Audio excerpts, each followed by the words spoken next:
In this introduction or this first module, we're going to talk about the history of Craigslist. We're going to talk about why Craigslist is the most profitable site on the internet, and we're going to talk a little bit about the restrictions that are currently in place and some of the restrictions that were put in place in the past.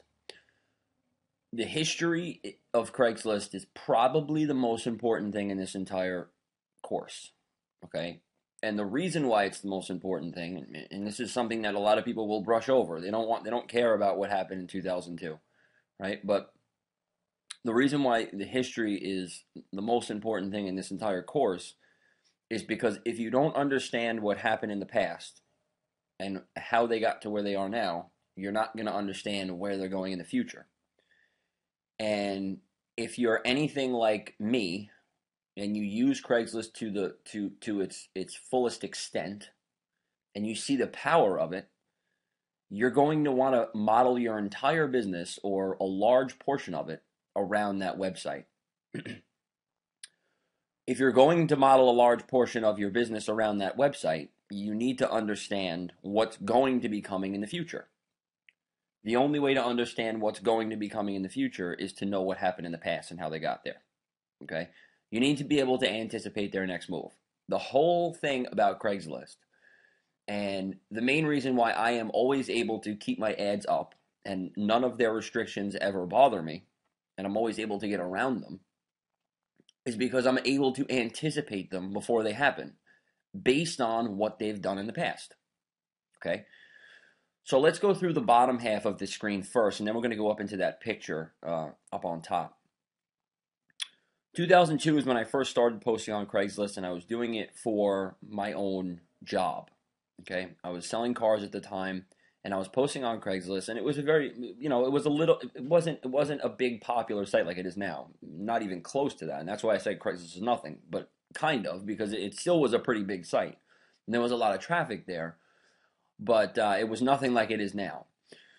I was posting on Craigslist for my job at the car dealership, and I was also working part time at the CPA network at that time. And I was noticing that a lot of people in there, some of the bigger sellers in my network, were using Craigslist to drive traffic. So I was interested in it right off the bat from both angles. I was bringing people into my dealership so I could sell cars to them, and I was interested in it from my job as an affiliate, as an account manager at the affiliate network, because that's what all the big people were using, for the most part. I mean, they were using other things, but that was one of the main traffic generation methods that they were using. 2002 to 2005, it was just open season. I mean, you could do whatever you want. It was kind of like Backpages. Now you can post and post and post the same ad all over again, all over the country. It didn't matter. Nothing mattered. You just did it. In 2005, Hurricane Katrina hit in New Orleans.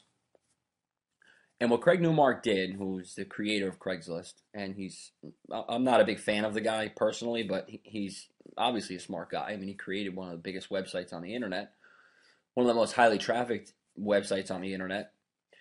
Hurricane Katrina hit, and what he did was he took a large portion of his website and he donated it to, well, not donated it to, but he kind of dedicated a large portion of his site to people who were kind of like refugees from Hurricane Katrina. Like people were bussed out to Houston and all over the place. And he took a portion of his website for people who were away from their family. So like if you were in Houston and you were from New Orleans and you don't know where the rest of your family is, you can go on Craigslist and post a picture of yourself, and then people can communicate to try and find each other.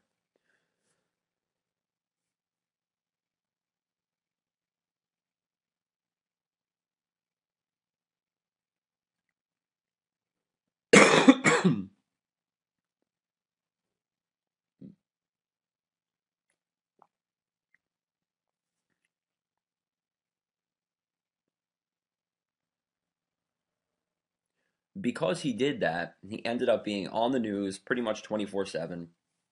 And because of that, the site really took off. And it's been one of the most highly trafficked websites on the internet since that point. Because of that, a lot of people who were pushing affiliate products, who were pushing, multi-level marketing programs or CPA stuff or whatever kind of make money thing out there, or anything really, they were really hitting the site hard. And when I say hard, I mean that if you were to go on Craigslist in 2006 and look in the dating section, any one of the dating sections, woman for male, male for female, casual encounters, whatever it is, if you were to look in that section in 2006, and even in 2007 and early 2008, there was not a real person on there. Every single ad was some sort of CPA network, dating program, affiliate thing. And those were huge money. I mean, they were getting paid $35 a sign up on average. Between 35 is a little high, probably 25 to 40 on average for every person that signed up. The pitch worked so well. They were converting like 15% of the people, and it was just like taking off. It was huge. All right, and there wasn't a lot of people doing it. There really wasn't a lot of people doing it. There was probably only, I would say, 200 to 300 people that were really pushing it hard. But those people, those 200, 300 people, were pushing it so hard that they were filling up the entire site all across the country. Okay, and me and my wife were two of them.